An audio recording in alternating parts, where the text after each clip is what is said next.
नमस्कार, देवभूमि चैनल में आपका स्वागत है। आज के इस वीडियो में हम बात करेंगे कार्तिक मास में किए जाने वाले आंवला दीपदान की कि आंवला दीपदान किस प्रकार से आपको करना चाहिए। आप सभी जानते हैं कि आंवला नवमी आ रही है और उस दिन इसका विशेष महत्व है। देखिए, कार्तिक मास जो है वो अपने समाप्ति की ओर है और कार्तिक मास में आंवले की पूजा या आंवले का दीपदान का बड़ा महत्व है। ऐसी मान्यता है कि अगर आप कार्तिक मास के 30 दिन आंवले का दीप दान करते हैं तो उससे आपके सभी पाप नष्ट होते हैं, भगवान श्री हरि की कृपा आपको प्राप्त होती है। आपका जो अगर पितृदोष है तो वह समाप्त होता है और आपके पितरों को भी इससे मुक्ति मिलती है। आंवले के दीपदान को बहुत ही अधिक महत्वपूर्ण माना गया है।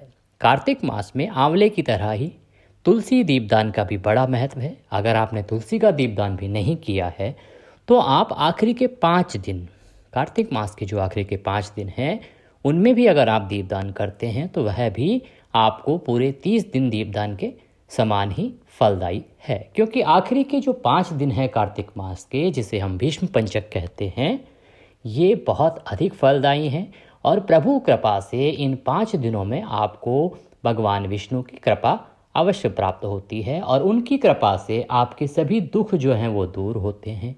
आप जिस भी किसी कामना के तहत, जिस भी किसी कामना को मांगते हुए या बोलते हुए भगवान श्री हरि के लिए दीपदान करेंगे, वह कामना अवश्य पूरी होती है। ऐसा हमारा ज्योतिष शास्त्र, हमारा जो हिंदू शास्त्र है वो बताता है। आंवला दीपदान करने से आपको माँ लक्ष्मी का भी आशीर्वाद प्राप्त होता है। यदि आप आंवला दीपदान करते हैं तो उससे माँ लक्ष्मी का आपके घर में स्थायी वास होता है और माँ लक्ष्मी सदा आपके घर में विराजमान रहती हैं। एकादशी, जिस दिन भगवान श्री हरि चातुर्मास समाप्त करके उठते हैं, उस दिन से आपको आंवले का दीपदान या जो भी दीपदान आप करना चाहते हैं वो करना चाहिए, आरंभ करना चाहिए और आखिरी के 5 दिनों में आपको दीपदान अवश्य करना चाहिए। अन्यथा नवमी तिथि को अगर आप आंवले का दीपदान करते हैं, क्योंकि इसे अक्षय नवमी या आंवला नवमी कहा जाता है, इस दिन दीपदान का और आंवला दीपदान का बहुत अधिक महत्व है। इस दिन आपको आंवला दीपदान अवश्य करना चाहिए। अगर आप व्रत नहीं भी कर रहे हैं या कार्तिक नहीं भी नहा रहे हैं तो भी आपको इस दिन दीपदान करना चाहिए।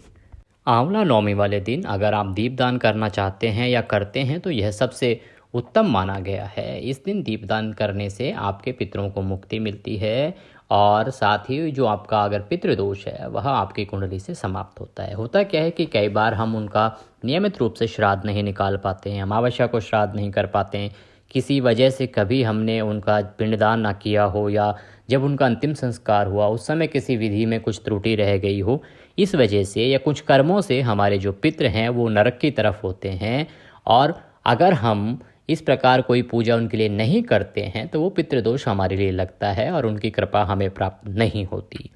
अगर इस दिन आंवला नवमी वाले दिन आप आंवला दीपदान करते हैं, अपने पितरों के लिए दीपदान करते हैं, तो उससे आपके पितरों को शांति मिलती है, उनको नरक से छुटकारा मिलता है और इसीलिए आपकी कुंडली में या आपके ऊपर अगर कोई पितृदोष है तो वह समाप्त होता है। बात करते हैं कि आंवला नवमी या अक्षय नवमी जो है उस दिन दीपदान किस प्रकार से करना चाहिए, ये पूजा किस प्रकार से करनी चाहिए। देखिए, दीपदान आप सुबह कर सकते हैं या शाम को जो संध्या काल का समय होता है उसमें आप दीपदान कर सकते हैं, उसमें दीपदान आप करना चाहिए। आपको आंवला नवमी वाले दिन आपको करना क्या है कि सुबह उठें और सुबह स्नान आदि से निवृत्त होने के बाद आपके यहाँ जहाँ भी कहीं आंवले का वृक्ष आपको मिले वहाँ पर पहले उसकी जड़ों में साफ़ सफाई करें। साफ़ सफाई करने के बाद उनको गंगा जल युक्त जल अर्पित करें और फिर उसके बाद कच्चा दूध उनकी जड़ों में अर्पित करें। कच्चा दूध चढ़ाने के बाद आंवले के वृक्ष को 7 कच्चे सूत के जो धागे हैं उनसे 7 बार लपेटें और आंवले के वृक्ष को प्रणाम करके 7 बार उसकी परिक्रमा करें। परिक्रमा करने के बाद प्रणाम करके आप जिस भी उद्देश्य से यह कर रहे हैं, दीपदान कर रहे हैं, आंवला की जो पूजा कर रहे हैं, उसको याद करते हुए भगवान श्री हरि को याद करें, माँ लक्ष्मी को याद करें, गणेश जी की पूजा करें, उनका स्मरण करें और आप आंवला नवमी या आंवला व्रत की जो कथा है उसका श्रवण करें। आंवला नवमी, जिसे अक्षय नवमी भी कहते हैं, इस दिन आंवला दीपदान या आंवला वृक्ष की पूजा करने का महत्व इतना अधिक है। जिस प्रकार से अक्षय तृतीया का पुण्य कभी क्षय नहीं होता, उसी प्रकार से इसे अक्षय नवमी कहते हैं, क्योंकि इस दिन किए गए पुण्य कार्यों का जो हमें फल मिलता है वो कभी भी क्षय नहीं होता, वो हमेशा हमें प्राप्त रहता है। यह अक्षय है। इसीलिए आंवला नवमी को हिंदू धर्म में बहुत अधिक विशेष महत्व प्राप्त है। एक बात की जो दीपदान है वो किस प्रकार से करना चाहिए। दीपदान करने के लिए हमने आपको समय बताया, या तो सुबह के समय दीपदान करें या तो शाम के समय संध्या काल में दीपदान करें।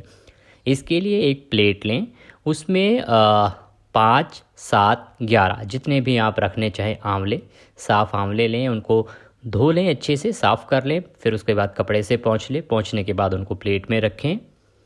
उनको रखने के बाद उनका जो ऊपर का जो हिस्सा है उसको थोड़ा सा नाइफ़ से, चाकू से हटा दें, ताकि उसमें जो बत्ती है, गोल वाली बत्ती, वो आराम से अंदर आ जाए।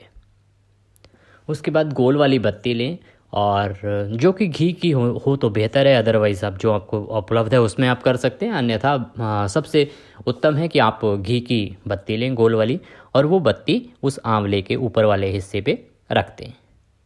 छोटा सा गड्ढा आपको चाकू से बनाना है आंवले के ऊपर, और उसके ऊपर वो बत्ती रख दें ताकि वो बत्ती उसमें आराम से आ जाए। के बाद आंवले की पूजा करेंगे, उस पर तिलक लगाएंगे, इसे तिलक करेंगे। वस्त्र के रूप में उसको छोटे छोटे टुकड़े जो हैं आप आंवले पे कलावा या मौली के अर्पित करेंगे। उसके बाद उन दीपों को प्रज्वलित करेंगे। दीपों को प्रज्वलित करके हाथ जोड़ के भगवान श्री हरि और गणेश जी महाराज और माँ लक्ष्मी को प्रणाम करेंगे, उनकी प्रार्थना करेंगे, उनको याद करेंगे। और आप जिस भी उद्देश्य से यह दीपदान कर रहे हैं, किसी कामना के तहत कर रहे हैं, तो उस कामना को दोहराएंगे। और उसके बाद एक आंवला आप अपने पितरों के नाम का निकाल के रखेंगे। पितरों के नाम का एक आंवले की जोत अगर आप निकालते हैं तो उससे आपके जो पितृदोष है वह समाप्त होता है, आपके पितरों को मुक्ति मिलती है। और अगर कहीं गलती से वो नरक में या वो किसी वजह से परेशान हैं, तो उनकी जो परेशानियां हैं वो समाप्त होती हैं और भगवान श्री हरि का परम धाम उनको प्राप्त होता है। इसके बाद आप एक आंवला आपके मंदिर में रख देंगे। एक आंवला का जो दीपक है वो आपके यहाँ जो आंवले का वृक्ष अगर आपके यहाँ पे घर पे है तो उत्तम है, अन्यथा आप मंदिर जाके मंदिर में रख सकते हैं। आपके नज़दीक में अगर कोई और वृक्ष है, पीपल का है, बरगद का वृक्ष है, तो उसकी जड़ों में आप दीपदान करें।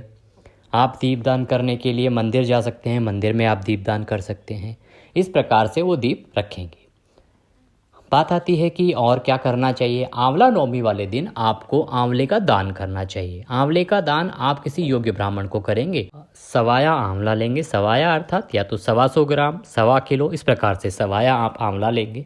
आंवले को एक जगह रखेंगे, प्रणाम करेंगे और उसकी पूजा करेंगे, जो अभी हमने विधि बताई दीपदान के लिए उसी प्रकार से। और उसके बाद में वह अपने माथे से लगा के जो भी आपके यहाँ किसी ब्राह्मण को आप देना चाहते हैं, जो भी योग्य जन हो, उनको आप ये दान देंगे। आंवला नवमी वाले दिन आंवले के सेवन का बड़ा महत्व है, इसीलिए सेवन भी करना चाहिए। जो लोग आंवला नवमी का व्रत करते हैं वो लोग इस दिन व्रत खोलने के लिए भी आंवले का अवश्य प्रयोग करें। यह बहुत अधिक फलदायी है और इस दिन अगर आप आंवले का सेवन करते हैं तो उससे भगवान श्री हरि का आशीर्वाद आपको अवश्य प्राप्त होता है। तो ये विधि थी कि किस प्रकार से आपको आंवले का दीपदान करना चाहिए, किस प्रकार से आप आंवला नवमी पर भगवान श्री हरि की कृपा प्राप्त कर सकते हैं। अगर वीडियो अच्छा लगा हो तो एक बार लाइक ज़रूर कीजिएगा। कमेंट बॉक्स में जय श्री हरि, ओम श्री हरि लिखना ना भूलें। आज की इस वीडियो में अभी के लिए इतना ही। अगले वीडियो में फिर होगी आपसे मुलाकात, तब तक के लिए जय श्री हरि।